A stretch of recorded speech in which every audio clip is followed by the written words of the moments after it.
اللهم صل على سيدنا ومولانا محمد ورحمۃ اللہ وبرکاتہ۔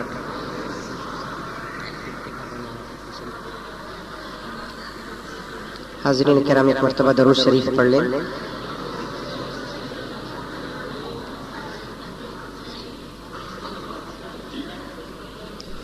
الحمد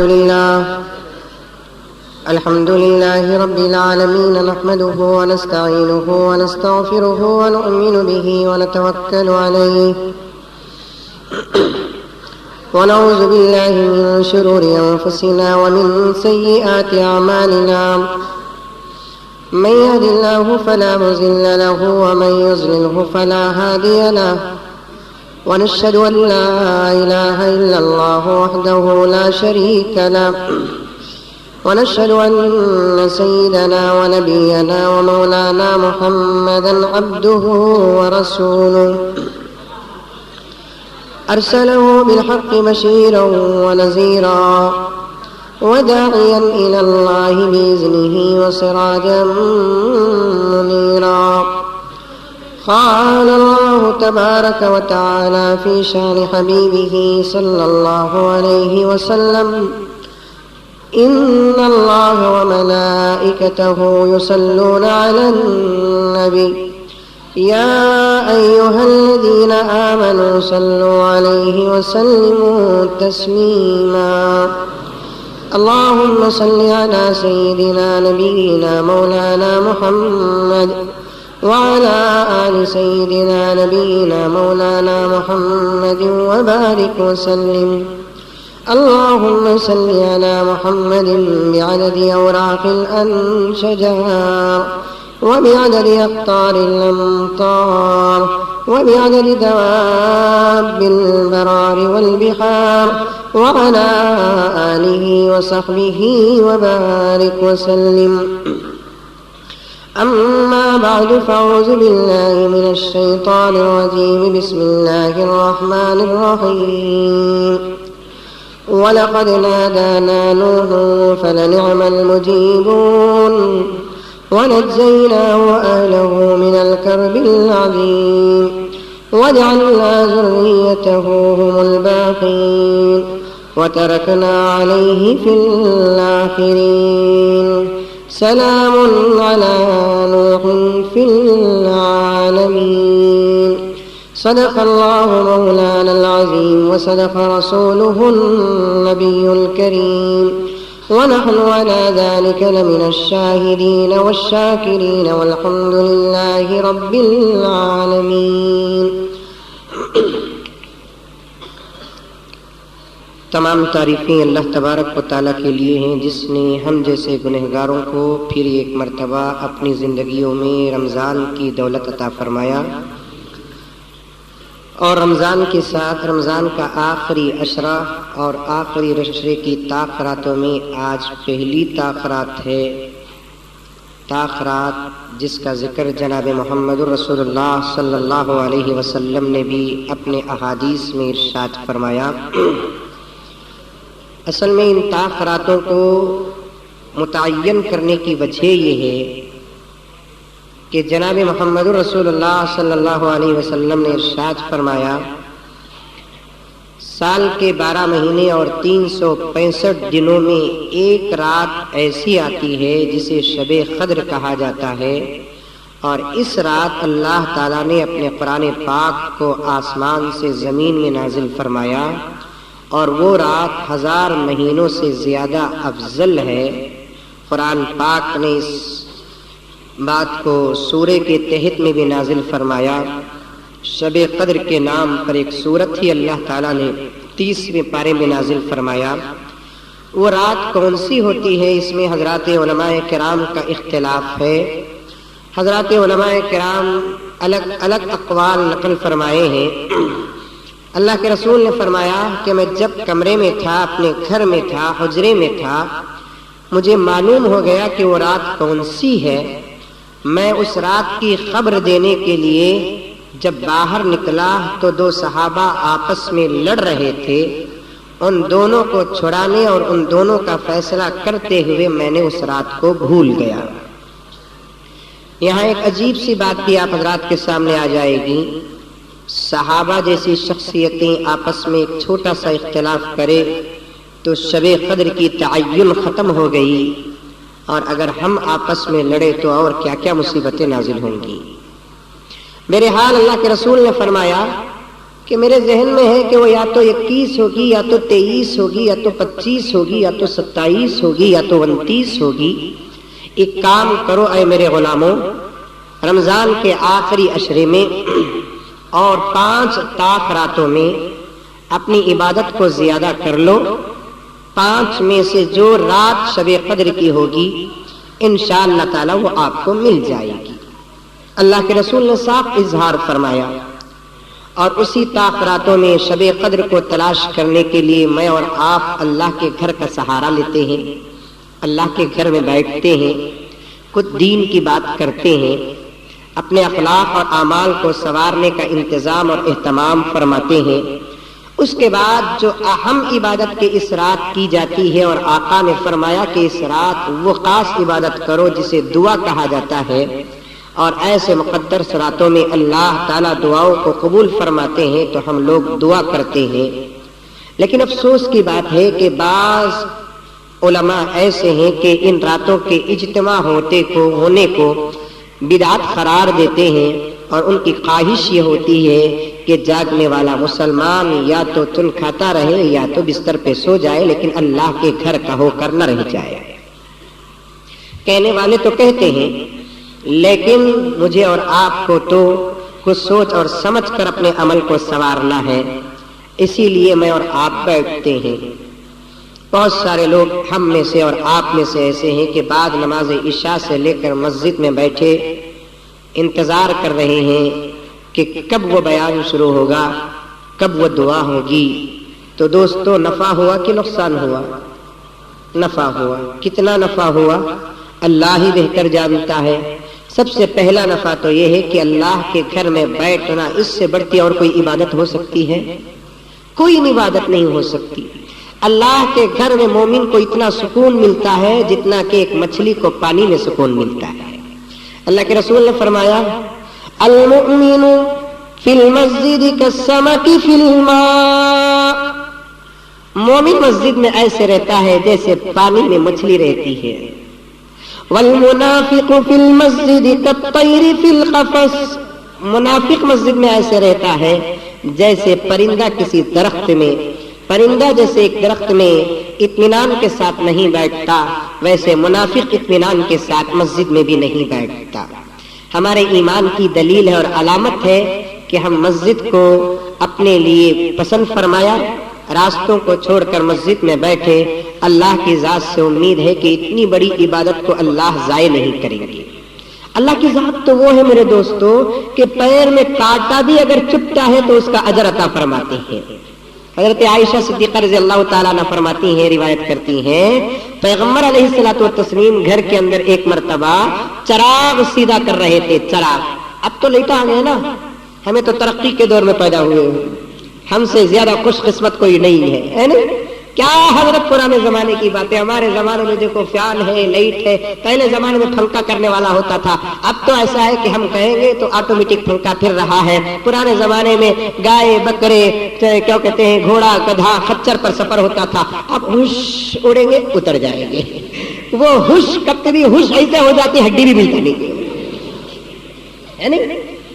ہمارا زمانہ بہتر ہے کہ ان کا زمانہ بہتر ہے؟ یقیناً ان کا زمانہ بہتر ہے۔ امن کا زمانہ، سکون کا زمانہ، اطمینان کا زمانہ، چین کا زمانہ۔ اندھیرا تھا، عبادتوں کا اجالا تھا، آج اجالا ہے لیکن عبادتوں کا اندھیرا موجود ہے۔ اس زمانے کے اللہ والوں کے سجدے ایسے تھے کہ گھر کے اندر اندھیرا رہتا تھا لیکن سجدوں کا اجالا ایسا تھا کہ جس سے پورا گھر نظر آتا تھا۔ آج گھر میں بہترین سے بہترین مرکوری لیٹیں ہیں، ٹیوب لائٹ لیٹیں ہیں، 40 60 70 80 100 200 کے بلب موجود ہیں، لیکن کتنا ہمارا گھر اندھیرا ہے کہ اجالے گھر میں اکیلے رہتے ہوئے جتنا ہم کو ڈر ہوتا ہے اتنا شیطان کو بھی ڈر نہیں ہوتا۔ بہرحال بات کہیں سے کہیں چلے جائے گی. عرض کرنا ہے کہ حضرت عائشہ صدیقہ رضی اللہ تعالی عنہا فرماتی ہیں کہ نبی کریم صلی اللہ علیہ وسلم چراغ سیدھا کرتے کرتے اللہ کے رسول کے ہاتھ سے چراغ گل ہو گیا. گل کا معنی بجھ گیا. پیور اردو سمجھتے نہیں ہم لگا, سمجھتے نہیں سمجھتے. گل ہو گیا, بجھ گیا. حضور صلی اللہ علیہ وسلم نے کیا پڑھا؟ انا للہ و انا الیہ راجعون. یہ کہاں پڑھتے ہیں؟ گھر میں چپ کے تبھی اچانک انا للہ پڑھو. بھائی کیا بولتے تمہارے منہ میں مٹی مارو. کئی کچھ انا للہ پڑھتے ہی کہ میری میت نکل رہی کہ تمہاری میت نکل رہی ہے. بھائی کو بولتی گھر کی اماں چھوڑو, اماں کا کیا بھی چلتا نہیں, بھابھی کا چلتا. اماں کا کہتی بھی چلتا نہیں, دادی کا چلتا ہے. کئی تو انا للہ پڑھتے ہیں. انا للہ میت پر ہی نہیں پڑھا جاتا. قرآن کہتا ہے الذین اذا اصابتهم مصیبہ قالوا انا للہ و انا الیہ راجعون. مومنین کی علامت یہ ہے کہ جب بھی ان کو چھوٹی بڑی مصیبت پہنچتی ہے تو وہ اپنے زبان سے انا للہ و انا الیہ راجعون کہتے ہیں. حضور نے فرمایا مصیبت پر انا للہ پڑھیں گے تو اللہ تعالیٰ اس مصیبت کو راحت سے بدل دیتے ہیں. ہم نہ مصیبت آئی تو ہمیں کیا بولتے ہیں؟ ایو بولتے نہیں بولتے. مصیبت آئی تو کیا بولتے ہم لوگ؟ ایو نہیں بولنا, اللہ بولو. اگر انا للہ پڑھنا نہیں آتا تو کم سے کم اللہ کہو. اللہ کا نام تو ہر درد کی دوا ہے. جتنا مزہ اللہ کے نام میں آتا ہے میرے دوستو, خدا کی قسم اتنا مزہ کسی اور کے نام میں نہیں آتا. یہ اور بات ہے کہ ہمارے کانوں میں اس کی لذت کا احساس نہیں ہوتا. جب ہم اللہ والے ہو جائیں گے, اللہ والوں سے ہماری دوستی ہو جائے گی تو اللہ کا نام آتے ہی ہمارا دل ایسے مچلے گا جس کی کوئی حد نہیں ہے. اسی لیے حضرت ابراہیم علیہ السلام ایک مرتبہ بکریاں چرا رہے تھے. ابھی میں عنوان کی طرف آیا نہیں, وہ حضرت بیان شروع کر ڈالے. 10 منٹ ہو گئے, ان کو سمجھ جائیں گے. ٹھیک ہے, تو بعض لوگ ہے نا حضرت ذرا جلدی چھوڑ دو حضرت کی بھائی سحر کرنا ہے. 5 راتاں سحر نہیں کرے تو کیا مر جاتی ہیں؟ کب 30 سال میں ایک مرتبہ ملتا سو موقع, ملتا کہ نہیں ملتا؟ سال میں کیا روز جگتے ہی؟ اچھا روز تاخرات بولو تو آؤں گے کیا تم لگا؟ اوریجنل ڈپلیکیٹ نہیں منجے جاگ ڈال کو چڑھا رہی تھی. کون حضرت روز آتا کیا کہ 5 دن تم نہ چھوڑے تو 360 پر 5 دن لے رہی نا تمہیں چاہ کو مرو بندے چھوڑا پہ چل جائے گی. کب کی ایک مرتبہ ہوتا ہے. بیٹھو, اللہ تعالیٰ کیا معلوم کہ کس جملے سے کس کی تقدیر بدلنے والا ہے, کس جملے سے کس کی تقدیر بدلنے والے ہیں. میں اظہار کرنا نہیں چاہتا, میرے حال بات آتی ہے تو عرض کر دیتا ہوں. کتنے لوگ گزشتہ سال مجھے فون کیے کہ حضرت اللہ کا فضل ہے کہ تاخراتوں کو مسجد عمر فاروق کو میرا بیٹا آیا, اب اللہ کا فضل حضرت میں بولنے سے پہلے انہیں نماز کو جا رہا ہے. 5 وقت کی نمازوں کا جو عنوان تھا نا, وہ ایسا اثر پڑا کہ کتنے لوگ عورتیں تک فون کی کہ اللہ کا فضل حضرت اب الحمدللہ ہمارا بچہ سدھر گیا, چہرے میں داڑھی آ گئی. بس میرے دوستو, ہماری زندگی کی کامیابی پوروں کا سدھرنا نہیں ہے, ایک بھی اگر سدھر گیا تو ہماری مغفرت کا ذریعہ بن جائے گا. اللہ تعالیٰ بہت نہیں دیکھتے, تھوڑا دیکھتے ہیں, اچھا دیکھتے ہیں. تھوڑا بھی اگر اللہ تعالیٰ کو پسند آ گیا تو اللہ تعالیٰ قبول کر لیتے ہیں. تو بہرحال ابھی میں ذرہ ماحول بنانے کی کوشش کر رہا ہوں, اس لیے کہ جب ماحول بن جائے گا, جس مقصد کو میں آپ کے سامنے پیش کرنا چاہتا ہوں تو اس مقصد کے سننے اور سنانے پہ بڑا مزہ آ جائے گا. ماحول پیدا کرنا ہے, اسی لیے میں نے عرض کیا کہ اللہ کا نام ہر درد کی دوا, اور اللہ کا نام اللہ کے بندوں کو بہت پیارا نظر آتا ہے. اللہ کہیں گے ایسے پھرے گا مسلمان جیسا کسی میوزک پر سانپ پھرتا ہے. سانپ کو کانا نہیں, کبھی کون بھی کان دیکھو ہی نہیں, سانپ پورے جسم سے سنتا ہے. معلوم ہے نہیں بات ہے. حضرت علامہ کمال الدین دمیری رحمۃ اللہ علیہ حیات الحیوان میں لکھے ہیں کہ سانپ کو کان نہیں ہے, اسے تو آواز پورے جسم میں سنائی دیتی ہے. ہم نہ تو صرف کان میں سنائی دیتی ہے, وہ بھی سنائی تھی تو دی نہیں تو نہیں. وَلَهُمْ آذَانٌ لَا يَسْمَعُونَ بِهَا, جن کو کان رہ کر وہ حق نہیں سنتے ایسے ہیں. اولئک کالانعام بل هم اضل، وہ تو جانور سے بھی بدتر ہے۔ کان ہے اللہ تعالیٰ دیا، کان کس لیے؟ گانا سننے کے لیے نہیں، حق سننے کے لیے، قرآن سننے کے لیے، اذان سننے کے لیے، تقریر سننے کے لیے، بیان سننے کے لیے ہے۔ اگر کوئی آدمی ان کانوں کا غلط استعمال کرتا ہے اور مس یوز کرتا ہے، قرآن کہتا ہے دو جگہ پر وَلَهُمْ آذَانٌ لَا يَسْمَعُونَ بِهَا، وہ لوگ جن کو کان رہ کر نہیں سنتے، اولئک کالانعام، وہ تو جانور ہیں۔ پھر اللہ کو غصہ آیا اور اللہ تعالیٰ کہتے ہیں کہ بل ہم اضل، بلکہ جانور سے بھی بدتر ہے۔ جانور تو کس کی سنتا ہے؟ بندر والا جب بندر کو پکارتا ہے تو بندر کو سن جاتا ہے، کتا پالنے والا جب کتے کو بلاتا ہے تو کتے کو سنائی دیتا ہے، سانپ پالنے والا سپیرا جب سانپ کو بلاتا ہے تو سانپ سن جاتا ہے۔ اے بندے تو کیسا غافل ہے کہ خدا پکارتا ہے اور تو سنتا نہیں ہے۔ اے بندے تو کتنا غافل ہے کہ خدا پکارتا ہے اور تو سنتا نہیں ہے۔ اسی لیے اللہ نے کہا کہ اولئک کالانعام، وہ تو کیا ہے؟ جانور ہے۔ بل ہم اضل، بلکہ اس سے بھی بدتر ہے۔ واولئک هم الغافلون، اللہ کو اور بھی غصہ آیا۔ تفسیر کا وقت نہیں ہے ورنہ میں عرض کرتا، تین غصے کو اللہ تعالیٰ نے یہاں اظہار کیا، ایک جانور بنا دیا، ایک اس سے بھی بدتر بنا دیا، تیسری بدتر چیز کیا ہے کہ وہ تو پکا غافل ہے۔ غافل جانور، اور جانور سے جو بدتر ہوتا ہے اس سے بھی بدتر ہوتا ہے۔ اللہ کا نام آتا ہے تو مسلمان کو مزہ آنا چاہیے۔ کیا آنا چاہیے؟ مزہ آنا چاہیے۔ ہائے میرے مالک کا نام آ رہا ہے، میرے خالق کا نام آ رہا ہے، میرے محبوب کا نام آ رہا ہے، اس کا نام آ رہا ہے جو مجھے کھلا رہا ہے، اس کا نام آ رہا ہے جو مجھے سلا رہا ہے، اس کا نام آ رہا ہے جس نے مجھے زندگی دی، اس کا نام آ رہا ہے جس نے مجھے ایمان دیا، اس کا نام آ رہا ہے جس نے حضور کی امت میں پیدا کیا، اس کا نام آ رہا ہے جس نے قرآن دیا، اس کا نام آیا جس نے رمضان دیا ہے۔ اللہ کے نام سے مسلمان کو اتنا مزہ آنا چاہیے جیسے عاشق کے سامنے معشوق کا نام آتا ہے۔ کوشش کرو میرے دوستو، اللہ کا نام کہتے رہو، اللہ کا نام سنتے رہو۔ کریں گے انشاءاللہ؟ دل ہی دل میں اللہ کو پکارو تو آپ خاموش بھی رہیں گے تو دل جب عادی ہوتا ہے تو آپ خاموش بھی رہیں گے تو دل پکارنا شروع کر دیتا ہے۔ اسی لیے بیت میں اس کا طریقہ بتایا جاتا ہے کہ صبح و شام اللہ اللہ اللہ اللہ اللہ اللہ اللہ، مسلمان کی زبان میں صرف کیا رہے؟ اللہ ہی کا نام آئے۔ مزہ آ جائے گا جب اللہ کا نام آئے گا۔ تو میرے حال حضرت ابراہیم جب بکریاں چرا رہے تھے نا، تو بکریاں چراتے ہوئے فرشتوں نے جب دیکھا تو اللہ تعالیٰ سے کہا کہ مولا ابراہیم کی محبت پر تجھے جو فخر ہے نا، ہم دیکھ رہے ہیں کہ ابراہیم آج تو بکریوں کا بزنس کر رہے ہیں، تجارت کر رہے ہیں، دولت پر محبت آ گئی ہے۔ اللہ نے کہا کہ ہو نہیں سکتا، اگر چاہتے ہو تو آزما لو۔ جب گئے جا کر دیکھتے ہیں یقیناً حضرت ابراہیم علیہ السلام بکریاں چرا رہے ہیں۔ اللہ تعالیٰ نے دو فرشتوں کو انسان کی شکل دیا، اب وہ دو فرشتے حضرت ابراہیم کے سامنے سے گزر رہے ہیں۔ گزرتے گزرتے اللہ کہا۔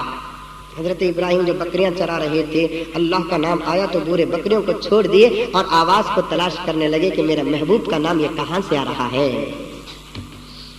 میرے محبوب کا نام یہ کہاں سے آ رہا ہے۔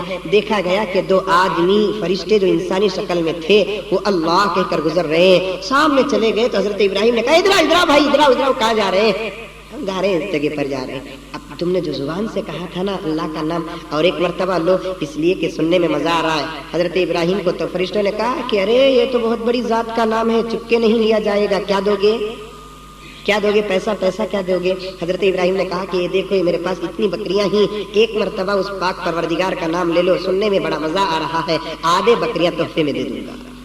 اچھا پھر اللہ، جیسے ہی اللہ کہا گیا مزہ اور بڑھ گیا تو حضرت ابراہیم نے کہا کہ اور ایک مرتبہ کہو، اب کیا دو گے؟ بقیہ آدھے بھی دے دوں گا۔ پھر ان فرشتوں نے اللہ کہا تو پورے بکریاں چلے گئے، مزہ اور بڑھ گیا تو حضرت ابراہیم نے کہا اور ایک مرتبہ دو۔ فرشتوں نے کہا جو بکریاں تھی پوری ختم ہو گئی، اب کیا دو گے؟ تو ان دو فرشتوں کو حضرت ابراہیم نے کہا کہ ایک مرتبہ اللہ کہتے اس کے بدلے میں تمہاری بکریوں کو 1 سال تک چراؤں گا، 1 سال تک چراؤں گا۔ سمجھ نہیں بات ہے، 1 سال تک چراؤں گا۔ تو تب وہ فرشتوں نے کہا اللہ نے آپ کو آزمانے کے لیے بھیجا تھا، ہم شرمندہ ہو گئے ابراہیم، تم جیت گئے، یقیناً تمہاری محبت کا کوئی مقابلہ کرنے والا نہیں ہے، تم کو جو مزہ آتا ہے اللہ کے نام سے کسی اور کو مزہ نہیں آتا۔ تمہیں عرض کر رہا تھا مصیبت پہ انا للہ کہو، اگر انا للہ و انا الیہ راجعون بھی پڑھنا نہیں آتا تو کم سے کم اللہ کہو، یہ ہر درد، ہر مصیبت، ہر خوشی کا شکرانہ بھی بن جائے گا، ہر مصیبت کی دوا بھی بن جائے گی، ہر مصیبت کا بدلہ بھی بن جائے گا۔ میرے حال حضور جب چراغ گل کرتے کرتے، چراغ بناتے بناتے چراغ جب گل ہو گیا تو حضور نے انا للہ پڑھا۔ حضرت عائشہ نے پوچھا یا رسول اللہ انا للہ پڑھ رہے ہیں آپ چراغ کے گل ہونے پر؟ حضرت عائشہ کو حضور نے فرمایا کہ عائشہ، اللہ کی ذات اتنی بڑی ہے کہ اگر کوئی آدمی چراغ کو گل کرتے ہوئے انا للہ بھی کہتا ہے تو اس کا بھی اجر دیتے ہیں۔ میں یہی بتانا چاہتا ہوں، کاٹا چپتا ہے تو اجر مل رہا ہے، چراغ گل ہو جائے تو اجر مل رہا ہے۔ آپ کتنے خوش نصیب ہیں، مسجد میں بیٹھیں گے تو کیا اجر نہیں ملے گا؟ کتنے گھنٹے سے بیٹھے؟ 2 گھنٹے سے، 3 گھنٹے سے۔ آپ کا یہ وقت دنیا کے اندر فائدہ ملے گا کہ نہیں ملے گا، نظر آئے گا کہ نہیں آئے گا؟ اس مصلی کے قریب خدا کی قسم بھری طاقت میں بیٹھ کر عرض کر رہا ہوں کہ مرنے کے بعد اس کا ایک ایک لمحہ ہزاروں سال کی عبادت سے زیادہ ملے گا آپ کو۔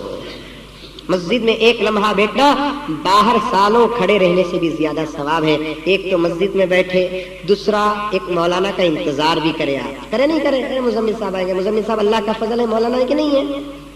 نہیں میکینک کی مولانا ہے، اللہ کا فضل ہے، حافظ قرآن ہے، اللہ کا احسان ہے، ہمارے ہاتھ کا کوئی کمال نہیں ہے۔ اللہ تعالیٰ ہمارے ماں باپ کو جزائے خیر عطا فرمائے کہ انہوں نے اپنی زندگیاں قربان کی اور ہم کو مدرسے میں داخل کیا۔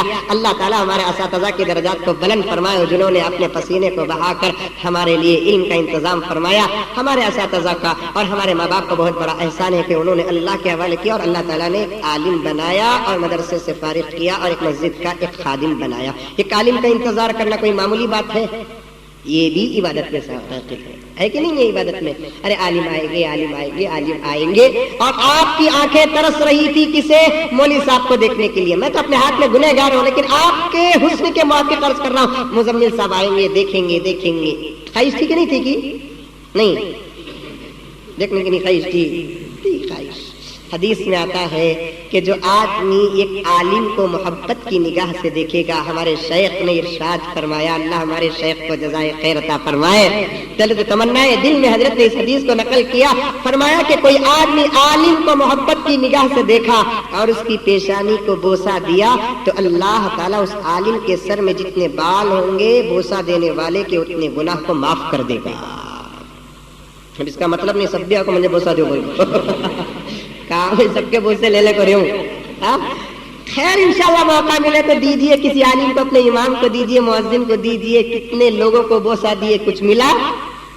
لیکن یہ عالم کا درجہ دیکھیے کتنا بڑا ہے کہ اگر اسے بوسہ دیں گے تو حدیث میں آتا ہے کہ جتنے سر کے بال ہیں اتنے گناہ معاف ہوں گے اور اتنے درجات اللہ تبارک و تعالیٰ بلند فرمائے گا اور اس کے نام اعمال پر اتنی نیکیاں لکھیں گے۔ ایک تو عالم کا بھی انتظار کیا، آپ لوگ تو الحمدللہ بہت اچھے ہیں کہ انتظار کر لیتے ہیں۔ بہت سارے لوگ کہتے ہیں کہ مزمل صاحب بولتے 12:30 کو آتے 1:30 کو۔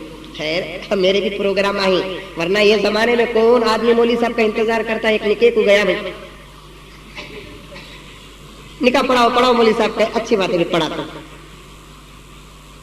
آئے شیواجی نگر، بلالے کو گئے، سیدھا جا کو مسجد کے پاس کھڑا ہے، یہ ایک علاقے کی مسجد، وہ نام بولتا نہیں، جا کو دیکھے مسجد خالی ہے۔ 11:30 کو نکاح تھا، میں جا کو 11:15 کو پہنچیا، 15 منٹ اتنا لیٹ ہوا سو کبھی بڑا لیٹ نہیں نا، نکے تو وقت پر ہوتے نہیں، تمل ناڈو میں ہو جاتے، لیکن بنگلور میں ٹھیک 11:30 کا تھا۔ اماں کی قسم کبھی بھی ہوا نہیں نکاح ہوا، کبھی بھی ہوا 11:30 کو، وہ 900 آ کو روتا 12:30 کو، سمجھ میں بات؟ 11:30 کو نکاح کہاں ہوتا تھا؟ امام صاحب دفتر رکھ لے کو ابانگا نہ مرغا کہاں ہے مرغا آ رہا ہے نہیں، تو ٹھیک 11:30 بجے کہاں ہے؟ 11:30 بجے نہیں، خیر انہوں 11:30 بجے بولے میں 11:15 کو، ٹریفک نہ بنگلور کی معمولی ٹریفک کیا، پہنچتے جا کو 11:15 بجے پہنچا تو وہ 900 کے بھائی مجھے بلانے آئے تھے، جا کو بیٹھا، مولانا مسجد میں جو مجھے لگا رہا تو 900 ریڈی ہوا کہ نہیں ہوا کی کو بول کو، جا کو ضرورت کے بعد آ کو بولتے مولانا نکاح ہو کو 900 بھی چلے گا کہتے ہیں۔ کتنے نکے ہمیں انتظار کرے 900 کے، لیکن ایک 900 ہمارا انتظار کر رہی ہے۔ آپ تو خوش نصیب ہے کہ علماء کا انتظار کر رہے ہیں۔ سیرت سننے کی متمنی ہے، اللہ تعالیٰ آپ کے ایک ایک لمحے کا اجر سالوں سے زیادہ عطا فرمائے۔ دوستو آج ہمارا حال کیا ہے؟ صحابہ بڑی بڑی قربانیاں دیتے تھے، ان کو وہ اجر ملتا تھا۔ ہمارے پاس بڑی قربانیاں دینے کا کوئی راستہ نہیں ہے، ہم انگلی کاٹ کر شہیدوں میں شامل ہونا چاہتے ہیں۔ یہ زمانہ تو انگلی بھی کاٹنے کا قصہ نہیں ہے کہ پسینہ بہا کر شہیدوں میں شامل ہونے کی کوشش کرتے ہیں۔ اللہ سے ہماری یہی دعا ہے کہ مولا کم سے کم ہم جیسے گنہگاروں کا پسینہ ہی قبول کر لے، اس لیے کہ تیرا خزانہ بہت بڑا ہے۔ آج ہمارے پاس خون بھی بہانے کی طاقت نہیں ہے، پسینہ ہی بہا سکتے ہیں۔ وہ پسینہ ہی اللہ تعالیٰ کو پسند آ جائے تو انشاءاللہ تعالیٰ ہمارے مغفرت کے ذریعے اور سبب بن جائے گا۔ اللہ تعالیٰ سے دعا ہے کہ ہمارے بیٹھنے کو بٹھانے کو قبول فرمائے۔ اب میں اصل مقصد کی طرف آتا ہوں۔ حسب وعدہ میں نے 2 جمعہ سے یا آج کی جمعہ میں نے عرض کیا تھا کہ 5 تاقراتوں میں 5 بڑے انبیاء علیہم الصلوۃ والتسلیم کی سیرت بیان کرنا ہے، جن کا ذکر قرآن مجید میں موجود ہے۔ دوستو ہمارا ایمان کیا ہے معلوم؟ دنیا کے تمام رسولوں پر، انبیاء پر، کتابوں پر ہمارا ایمان ہے۔ اسی لیے جب ہم بچے تھے تو ہم کو مدرسوں کے اندر، مکتب کے اندر ایمان مفصل یاد دلایا گیا۔ کیا دلایا گیا؟ آمنت باللہ وملائکتہ وکتبہ ورسلہ والیوم الآخر والقدر خیرہ وشرہ من اللہ تعالی والبعث بعد الموت۔ یہ ہے ایمان مفصل۔ بندہ کیا کہتا ہے؟ میں ایمان لایا اللہ پر، وملائکتی اللہ کے تمام فرشتوں پر، وکتبی اللہ کے تمام کتابوں پر، ورسلی اللہ کے تمام رسولوں پر۔ ہم حضرت آدم سے لے کر حضرت عیسیٰ علیہ الصلوۃ والتسلیم تک جتنے بھی حضرات انبیاء علیہ الصلوۃ والتسلیم آئے، تمام نبیوں کو ہم مانیں گے اور کسی نبی کا ہم انکار نہیں کریں گے۔ لیکن ہم سے پہلے تو بڑی جماعتیں گزری ہیں، اسلام سے پہلے، مسلمانوں سے پہلے ایک یہودیوں کی جماعت گزری ہے اور ایک عیسائیوں کی جماعت گزری ہے۔ تیسرے نمبر پر جو آئی وہ حضور کی امت آئی ہے۔ یہودیوں کا عقیدہ کیا کہ حضرت موسیٰ کے بعد کوئی پیغمبر نہیں، عیسائیوں کا عقیدہ کیا کہ عیسیٰ کے بعد کوئی پیغمبر نہیں۔ ہمارا عقیدہ کیا کہ پیغمبر کے بعد کوئی پیغمبر نہیں ہے۔ لیکن یہودی عیسیٰ کو بھی نہیں مانتے اور محمد کو بھی نہیں مانتے، عیسائی محمد صلی اللہ علیہ وسلم کو نہیں مانتے۔ ہم پکے مسلمان ہیں کہ ہم حضرت آدم سے لے کر حضرت ابراہیم تک اور حضرت ابراہیم سے لے کر حضرت عیسیٰ تک تمام نبیوں کو ہم مانتے ہیں، تمام نبیوں کو ہم یقین رکھتے ہیں، تمام نبیوں کو ہم برحق مانتے ہیں۔ حضرت موسیٰ بھی ہمارے، حضرت عیسیٰ بھی ہمارے، حضرت ابراہیم بھی ہمارے، حضرت آدم بھی ہمارے، حضرت نوح بھی ہمارے، حضرت اسماعیل بھی ہمارے، تمام انبیاء علیہم الصلوۃ والتسلیم ہمارے ہیں۔ ہم کسی نبی کا انکار نہیں کریں گے۔ پیغمبر نے ہم کو یہی تعلیم دی۔ پیغمبر نے فرمایا تمام نبیوں پر ایمان لاؤ۔ کتنے انبیاء گزرے دنیا کے اندر؟ 1,80,000۔ ایک روایت میں آتا ہے کہ 1,24,000 انبیاء، 1,24,000 میں سے اگر مسلمان 1,20 پر 3,990 پر 9 نبیوں کو مانا اور ایک نبی کا انکار کر دیا، تمام علماء امت کا اس بات پر اتفاق ہے کہ وہ مسلمان ہو نہیں سکتا بلکہ کٹر کافر ہو جائے گا۔ اس لیے کہ ہمارا عقیدہ تمام انبیاء پر ایمان لے کر آنا ہے۔ کسی نبی کو ہم انکار نہیں کریں گے، تمام انبیاء کو ہم تسلیم کریں گے، تمام کو ہم عزت کریں گے، تمام کو ہم ادب کریں گے۔ لیکن شریعت کس کی عمل کریں گے؟ آخری نبی محمد رسول اللہ کی شریعت پر ہم لوگ عمل کریں گے۔ اسی لیے ہم لوگوں کے اوپر یہ فرض ہے جتنے انبیاء کا ذکر قرآن اور حدیث میں آیا کہ ان کی تاریخ بھی ہم کو یاد رہے۔ صرف محبت کا یہ تقاضا نہیں کہ حضور ہی کی تاریخ کو یاد کر لیں اور تمام نبیوں کی تاریخ کو چھوڑ دیں، نہیں۔ اللہ تعالیٰ نے قرآن میں حضور کو فرمایا وَاذْكُرْ فِي الْكِتَابِ مریم، اے پیغمبر مریم کی تاریخ پڑھو۔ وَاذْكُرْ فِي الْكِتَابِ ابراہیم، اے پیغمبر ابراہیم کی سیرت پڑھو۔ وَاذْكُرْ فِي الْكِتَابِ اسماعیل، اے پیغمبر اسماعیل کی سیرت یاد کرو۔ وَاذْكُرْ فِي الْكِتَابِ موسیٰ، اے پیغمبر موسیٰ کی سیرت کو یاد کرو۔ وَاذْكُرْ فِي الْكِتَابِ ادریس، اے پیغمبر ادریس کی سیرت کو یاد کرو۔ وَاذْكُرْ فِي الْكِتَابِ ادریس، اے پیغمبر ادریس کی سیرت کو یاد کرو۔ وَاذْكُرْ عبدنا ایوب، اے پیغمبر ایوب کی ہماری سیرت کو یاد کرو۔ اور کہیں اللہ تبارک و تعالیٰ نے فرمایا کہ وَاذْكُرْ عبادنا ابراہیم واسحاق ویعقوب، اے پیغمبر ابراہیم، اسحاق اور یعقوب کی سیرت کو یاد کرو۔ کہیں اللہ تعالیٰ نے فرمایا یونس اور یسع اور ذوالکفل کی سیرت کو یاد کرو۔ پیغمبر جیسے پیغمبر کو اللہ تبارک و تعالیٰ کہتا ہے کہ تمام انبیاء کی سیرت کو یاد رکھو، اسی پیغمبر کے ہم نام لیوا ہے۔ ہمارے اوپر بھی یہ فرض بنتا ہے کہ ہم تمام انبیاء کی سیرت کو یاد رکھیں۔ صرف یہ تقاضا نہیں کہ پیغمبر کی سیرت کو پڑھے، آدم کی سیرت کو بھول جائے، نوح کی سیرت کو چھوڑ دے، ابراہیم کی سیرت کو چھوڑ دے، ایوب کی سیرت کو چھوڑ دے۔ ایک ادنا مسلمان ہونے کی حیثیت سے کم چھوٹی موٹی تاریخ تو مسلمانوں کو تمام انبیاء کی یاد ہونی چاہیے۔ کم سے کم جتنے نبیوں کا ذکر قرآن پاک میں آیا اتنے نبیوں کی سیرت تو یاد رکھنا چاہیے، اس لیے کہ ہمارا عقیدہ تمام نبیوں پر ہے، ہم تمام نبیوں کو مانتے ہیں۔ اسی لیے حضرت قاسم نانوتوی رحمۃ اللہ علیہ بانی دارالعلوم دیوبند کا ایک مرتبہ ایک عیسائی سے مناظرہ ہوا. مناظرے میں بیٹھے حضرت قاسم صاحب نانوتوی رحمۃ اللہ علیہ بانی دارالعلوم دیوبند نے عیسائی سے کہا بتا کہ تو مسلمان ہے کہ ہم مسلمان. عیسائی کہنے لگا کہ ہم مسلمان ہیں. حضرت قاسم نانوتوی رحمۃ اللہ علیہ نے کہا کہ تو کافر ہے ہم مسلمان ہیں. عیسائی کہنے لگا کہ وہ کیسے؟ حضرت قاسم نانوتوی رحمۃ اللہ علیہ نے پوچھا اس مسلمان کسے کہتے ہیں؟ ماننے والے کو. کافر کسے کہتے ہیں؟ انکار کرنے والے کو. حضرت قاسم نانوتوی رحمۃ اللہ علیہ نے اس عیسائی مناظر سے کہا کہ بھائی بتا تو محمد کو مانتا ہے کہ نہیں مانتا ہے؟ وہ کہتا ہے کہ ہم محمد کو نہیں مانتے، لیکن ہم سے پوچھ کہ ہم عیسیٰ کو مانتے ہیں کہ نہیں مانتے ہیں؟ حضرت قاسم نانوتوی نے کہا کہ ہم عیسیٰ کو مانتے ہیں. ماننے والے ہو گئے اور تو ہمارے پیغمبر کو انکار کر کے کافر ہو گیا. ہم تیرے پیغمبر کو مان رہے ہیں اور تو ہمارے پیغمبر کا انکار کر رہا ہے. اگر کوئی عیسائی حضور کو گالی دے دے جیسا کہ ڈنمارک کے کمینے نے حضور کا خلاف کہا، آج بھی امریکہ کے ہتھ کنڈا اور آج بھی امریکہ کا یہ منصوبہ ہے کہ حضور کی شان میں گستاخی کر رہے ہیں. کوئی عیسائی حضور کی شان میں گستاخی کرتا ہے، اس کے بدلے میں کوئی مسلمان عیسیٰ کی شان میں گستاخی کر نہیں سکتا. وہ کمینہ ہے، وہ رذیل ہے کہ وہ حضور کے شان میں گستاخی کر کے جہنم میں اپنا ٹھکانہ بنا رہا ہے. لیکن حضور نے فرمایا کہ عیسیٰ کے شان میں گستاخی کرو گے مجھے مان کر بھی تم جہنمی ہو جاؤ گے. نہیں کر سکتے ہم عیسیٰ کے شان میں گستاخی. کوئی یہودی اسرائیل کا منصوبہ اگر محمد کے شان میں گستاخی کرتا ہے وہ تو اپنا جہنم میں ٹھکانہ بناتے ہیں.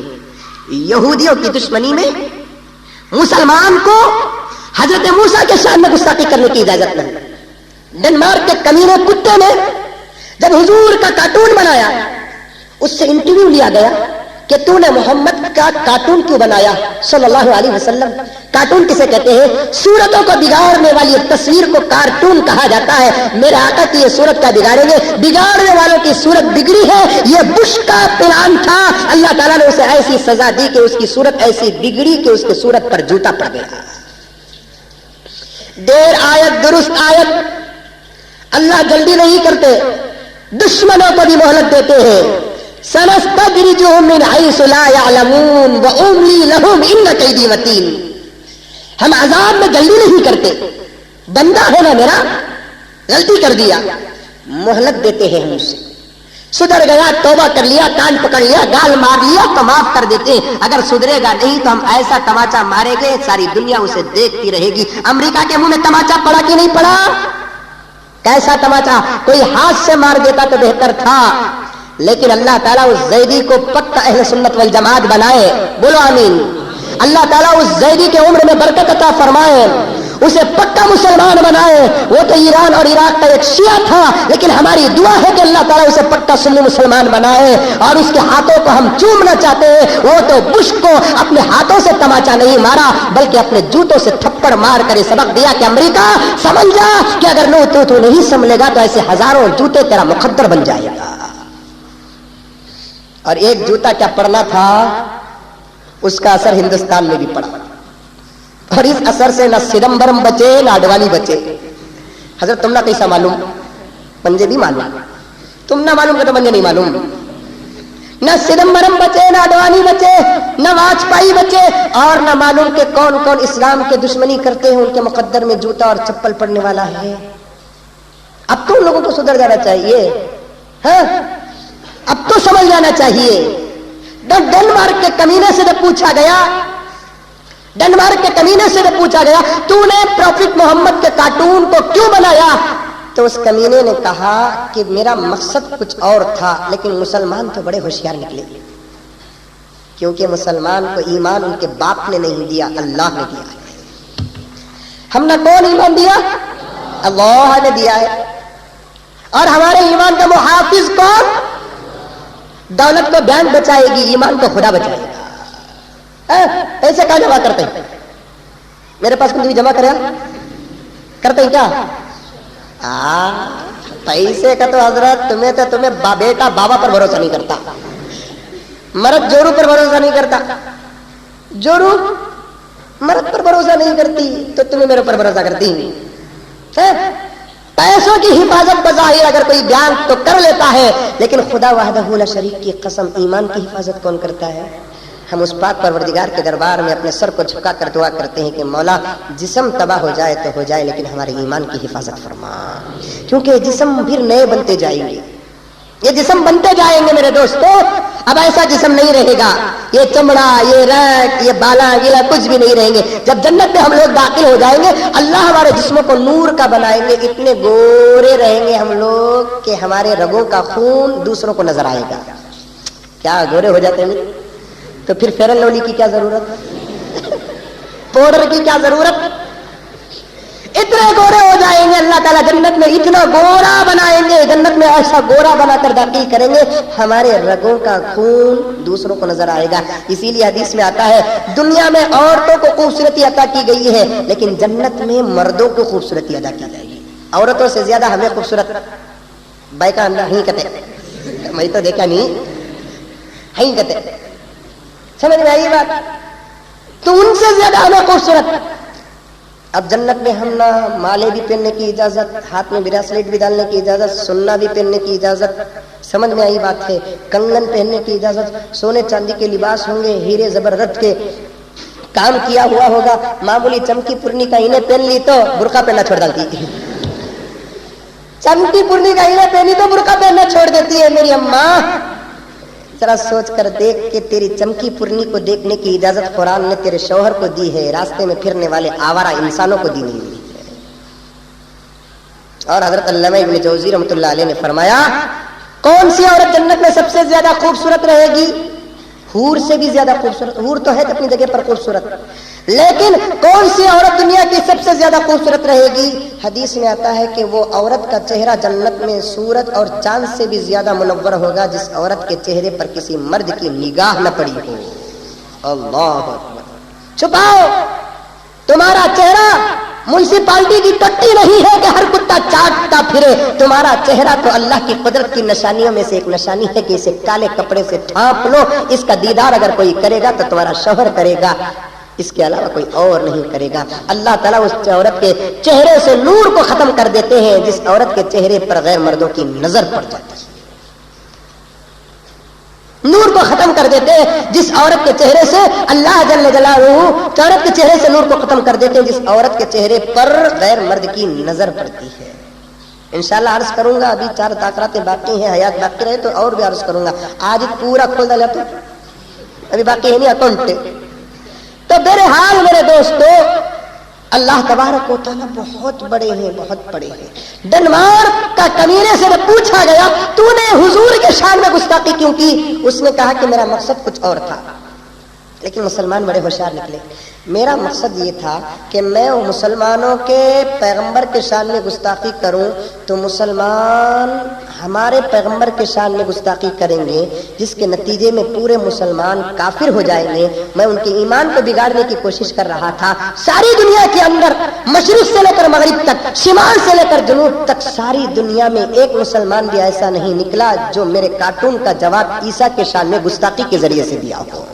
سب نے عیسیٰ کی قدر کی، میرے خلاف نعرے تو لگائے لیکن عیسیٰ کے خلاف نعرے نہیں لگائے۔ کیوں لگائے گا مسلمان حضرت عیسیٰ علیہ السلام کے شان میں گستاخی اور نعرے کیوں لگائے گا؟ اس لیے کہ حضرت عیسیٰ اللہ کے پیغمبروں میں سے ایک پیغمبر ہے اور بہترین دنیا کی خاتون کے خدا کی قدرت کے نمونے اور بیٹے ہیں۔ عیسیٰ بھی اللہ کے پیغمبر اور عیسیٰ کی ماں تو اللہ تبارک و تعالیٰ کی قدرت کی نشانیوں میں سے ایک نشانی، اور ایسی ماں جس کا نام کا سورہ اللہ نے قرآن میں نازل فرمایا، اور دنیا کی تمام نیک عورتوں میں اگر کسی عورت کا نام قرآن میں آیا ہے تو وہ صرف حضرت مریم کا نام آیا ہے۔ ہم حضرت عیسیٰ کے ساتھ میں گستاخی نہیں کریں گے، ہم عیسیٰ علیہ السلام کا تو انتظار کر رہے ہیں۔ کر رہے کہ نہیں کر رہے؟ کیونکہ حضرت عیسیٰ آئیں گے، سلیب توڑیں گے، برے جانوروں کو ختم کریں گے، شراب مٹائیں گے اور تمام عیسائیوں کو کلمہ پڑھائیں گے، یہودیوں کو ختم کریں گے، اور یہ اتنا بہترین زمانہ ہوگا کہ مشرق سے لے کر مغرب تک، شمال سے لے کر جنوب تک ایک بھی غیر نہیں ہوگا، سب کلمہ پڑھنے والے مسلمان رہیں گے۔ یہ حضرت عیسیٰ کا صدقہ ہوگا۔ عیسیٰ آ کر تبلیغ کریں گے اور ساری دنیا کے اندر کلمہ ہی کلمہ پڑھنے والے ہوں گے۔ اور سنو میرے دوستو، دنیا کیا کلمہ پڑھے گی جب حضرت عیسیٰ آسمان سے زمین میں اتریں گے تو وہ بھی کیا کلمہ پڑھیں گے کہ لا الہ الا اللہ محمد الرسول اللہ۔ حضرت عیسیٰ کا کلمہ بھی محمد رسول اللہ. اس لیے ہم تمام انبیاء کو مانتے ہیں اور تمام انبیاء کی سیرت. میں نے اسی لیے آج حضرت نوح علیہ الصلوۃ والتسلیم کی سیرت آپ کے سامنے جہاں تک ہو سکے تفصیل سے پیش کرنے کا ارادہ کیا.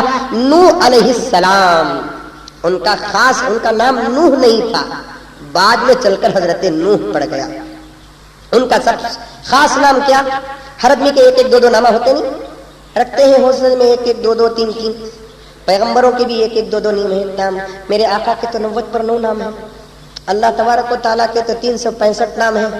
حضرت شیخ عبد القادر جیلانی رحمۃ اللہ علیہ فرماتے ہیں کہ 1000 سے زیادہ نام ہیں. ایک بچے کو 2 نام بھی رکھ سکتے، 3 نام بھی رکھ سکتے. پاسپورٹ کا ایک نام، راشن کارڈ کا ایک نام، آئیڈینٹی کارڈ کا ایک نام. رکھتے ہیں کہ نہیں رکھتے ہیں؟ ایک میں ٹوپی، ایک میں داڑھی، ایک میں شوٹ، ایک میں بوٹ، سب بدل دیتے ہیں. انہیں کون رکھتا؟ 120 نام رکھو. الگ الگ رکھتے ہیں تو رکھو، لیکن فرق الگ رہے. حضرت نوح علیہ السلام کا خاص نام کیا تھا؟ حضرت عبد الجبار علیہ السلام. نوح علیہ السلام کا نام کیا تھا؟ عبد الجبار. پھر نوح کیوں پڑ گیا؟ قرآن میں کہیں بھی عبد الجبار نہیں آیا، نوح بول کر آیا. کیوں نوح پڑ گیا؟ حضرت نوح علیہ السلام امت کی فکر کر کر اتنا روئے، ان کے رونے کی وجہ سے ان کا نام نوح پڑ گیا. اس لیے کہ عربی میں نوح کہتے ہیں رونے والے کو. نوح کہتے ہیں رونے والے کو. امت کی فکر میں اتنا روئے کہ ان کا نام عبد الجبار تو تھا، لیکن اللہ نے ان کا نام نوح رکھا. اب ساری دنیا بلکہ قرآن بھی ان کو نوح کے نام سے یاد کرتی ہے. قرآن میں بھی ان کو کس نام سے پکارا گیا؟ نوح کر کے پکارا گیا. ونادى نوح، ہم نے پکارا نوح کر کے، نوح کو پکارا، نوح بول کر نام پڑ گیا. یہ کب پیدا ہوئے؟ تاریخ میں آتا ہے کہ حضرت آدم علیہ السلام کے برابر 1000 سال کے بعد حضرت نوح دنیا کے اندر تشریف لائے. کتنے 1000 سال کے بعد؟ 1000 سال کے بعد حضرت نوح علیہ الصلوۃ والتسلیم تشریف لائے. اور حدیث میں آتا ہے کہ اللہ تعالیٰ نے سب سے بڑی عمر اللہ تعالیٰ نے حضرت نوح علیہ السلام کو دی کہ کل قرآن پاک میں آتا ہے 950 سال زندہ رہے. کتنے سال؟ دعا کرو کہ اللہ ہم نہ بھی نہیں بولتے نکو، دعا کریں گے تو قبول ہو جائے گی. منگو جلدی نکو. کتنے ہونا؟ وہ بھی بول رہی، یہ بھی نہیں بول رہی. کہاں قبول ہو جاتی یہ بول کر؟ کون بھی 60 بولیا تو 10 سال ہو بغیر میں. حضرت نوح علیہ السلام پیغمبر تھے. حدیث میں آتا ہے کہ بڑی عمر کا پانا کمال نہیں ہے. بڑی عمر کے ساتھ عمل بھی اگر بڑا رہا تو وہ بڑی عمر اس کے لیے فائدہ ہے. حضور نے فرمایا کہ میری امت کا بدتر آدمی وہ ہے جس کی عمر بڑی ہو عمل چھوٹا ہو. میری امت کا بہتر آدمی وہ ہے جس کی عمر چھوٹی ہو عمل بڑا ہو. لیکن میری امت کا بدقسمت وہ ہو جس کی عمر بھی چھوٹی عمل بھی چھوٹا. بڑی عمر اگر اللہ تعالیٰ دیتے ہیں تو عمل بھی کیا چاہیے؟ بڑی ہی چاہیے. اگر عمر بڑی ہو عمل چھوٹا ہو، حضور نے فرمایا کہ بدتر. بہتر کون؟ کہ عمر چھوٹی ہو عمل بہت بڑا ہو. یہ میری امت کا بہترین آدمی اللہ تعالیٰ ہم کو بہترین لوگوں میں سے پیدا کرے. تو بہرحال میرے دوستو، اللہ تعالیٰ نے 950 سال حضرت نوح علیہ الصلوۃ والتسلیم کو عمر عطا فرمائی. 950 سال کیا کرتے تھے حضرت نوح علیہ السلام؟ کام کیا تھا حضرت نوح کا؟ کس مقصد کے لیے اللہ تعالیٰ نے حضرت نوح کو بھیجا؟ مقصد کیا تھا کہ حضرت آدم کے بعد شیش کے بعد حضرت ادریس، یہ 3 بڑے پیغمبر گزرے ہیں. اور 1000 سال کا جو زمانہ گزر گیا تھا، شیطان تو ضد کر کے آسمان سے زمین میں اترا تھا کہ امت کو اور تیرے بندوں کو غلط راستے پہ لگا دوں گا. دھیرے دھیرے حضرت آدم، حضرت شیش، حضرت ادریس کے بعد یہ امت پتھر کی پوجا کرنا شروع کر دی. اللہ تعالیٰ نے حضرت نوح علیہ الصلوۃ والتسلیم کو بھیجا کہ نوح جاؤ اس امت بگڑی ہوئی امت کو سیدھے راستے پر لے کر آؤ. اب 950 سال حضرت نوح علیہ الصلوۃ والتسلیم کیا کر رہے ہیں؟ دعوت و تبلیغ کا کام کر رہے ہیں. نسل پورے ہو گئے. 950 سال کوئی حضرت نوح کی بات ماننے کے لیے تیار نہیں. سب حضرت نوح سے بحث کرنے لگے. اور دعوت و تبلیغ کا حق کی دعوت ایک ایسی چیز ہے میرے دوستوں کہ ہر کوئی جلد قبول نہیں کرتا. بہت کم بہت جلد قبول کرنے والے ہوتے ہیں. فوراً سننے والا انکار کرتا ہے. سچی بات لوگوں کو بہت جلد پسند نہیں آتی. غلط بات بہت جلد پسند آ جاتی ہے. یہ تو دنیا کا پرانا دستور ہے. پرانی بات ہے کہ بری بات بہت جلدی اثر کرتی ہے اور اچھی بات جلدی اثر نہیں کرتی. یہ تو ہر پیغمبر کی امت میں رہا. حضرت نوح 950 سال تک دعوت دیتے رہے. بہت کم لوگوں نے اسلام اور حضرت نوح پر ایمان قبول کیا، بلکہ بحث کرنے لگے اور ان کی بحث کا تذکرہ بھی قرآن میں آ گیا. اے نوح، کیسی بات کرتے ہو کہ تم اپنے آپ کو پیغمبر کہتے ہیں نا؟ بھلا اللہ کا پیغمبر انسان بھی ہوگا؟ قرآن نے کہا سب سے پہلے نوح کی امت نے نوح پر اٹیک کیا کیا. تم اللہ کے پیغمبر ہو، کیا نشانی ہے تمہارے پاس؟ تم تو ہمارے جیسے انسان ہو. بھلا انسان اللہ کا پیغمبر کیسے ہو جائے گا؟ ما نراک الا بشرا مثلنا، ہم تو آپ کو ہماری طرح ایک انسان دیکھتے ہیں. بھلا انسان بھی کوئی پیغمبر ہو سکتا ہے؟ اور یہی اعتراض حضور کے زمانے کے مشرکوں نے بھی حضور پر کیا. اے پیغمبر، آپ کیسے پیغمبر ہو سکتے ہیں؟ یاکل الطعام ویمشی فی الاسواق. تم پیغمبر کہتے ہو پھر بھی بازار کو جاتے ہو. تم پیغمبر کہتے ہو پھر بھی کھانا کھاتے ہو. بھلا پیغمبر کھانا بھی کھائے گا، بازار کو بھی جائے گا. حضور نے فرمایا ہاں، میرے سے پہلے جتنے بھی انبیاء دنیا کے اندر گزرے ہیں وہ بازاروں کو بھی جا کر سودا سلف لایا کرتے تھے اور کھانا بھی کھایا کرتے تھے. اور اللہ تعالیٰ نے انسانوں کی ہدایت کے لیے انسان ہی کو پیغمبر بنا کر بھیجا ہے. قوم نے کہا تم انسان ہو، کوئی فرشتہ پیغمبر بن کر آئے گا تو ہم بات تسلیم کریں گے. اللہ نے کہا ہم فرشتے کو پیغمبر نہیں بنائیں گے. فرشتے کو دیکھ کر ایمان لانا کمال نہیں ہے، ایک سچے انسان کو دیکھ کر ایمان لانا کمال ہے. نوح، تم اپنی رسالت کا اقرار کرو اور اپنی رسالت کا اعلان کرو. تم کو دیکھ کر ایمان لے کر آ گئے تو آگے، اگر نہیں لائے تو پھر فبیہا. پہلا اٹیک کیا نوح علیہ الصلوۃ والتسلیم کی قوم نے. ما نراک الا بشرا مثلنا. پہلا اٹیک، تم تو ہماری طرح انسان ہو. ہاں، میں تمہاری طرح انسان ہوں. اور قرآن نے بھی حضور کے متعلق کیا کہا؟ قل انما انا بشر مثلکم. حضور کو بھی بہت سارے لوگ انسان نہیں مانتے. خود مسلمانوں میں ایک جماعت ایسی ہے کہتی ہے کہ حضور انسان نہیں بلکہ نور. اور قرآن کیا کہتا ہے؟ تمہاری بات کو مانیں گے یا قرآن کو مانیں گے؟ قرآن کو ماننا ہے. قرآن کیا کہتا ہے کہ دو جگہ پر اللہ تعالیٰ نے حضور کے زبان سے امت کو سمجھایا کہ میں نور نہیں ہوں، میں بھی تمہارے جیسا ایک انسان ہوں. قل انما انا بشر، میں تمہارے جیسا ایک انسان ہوں. فرق کیا ہے؟ یوحا الی انما الہکم الہ واحد. فرق یہ ہے کہ تمہارے پاس وحی نہیں آتی، میں پیغمبر ہوں، میرے پاس وحی آتی ہے. حضور بھی انسان، حضرت آدم بھی انسان، نوح بھی انسان، موسیٰ، ابراہیم، عیسیٰ، سب انسان. لیکن ہر قوم نے اپنے پیغمبر کو اس بات سے انکار کیا تم انسان ہو، بڑا پیغمبر نہیں ہو سکتے. حضرت نوح نے کہا کہ میں انسان ہوں، اللہ کا بھیجا ہوا پیغمبر ہوں.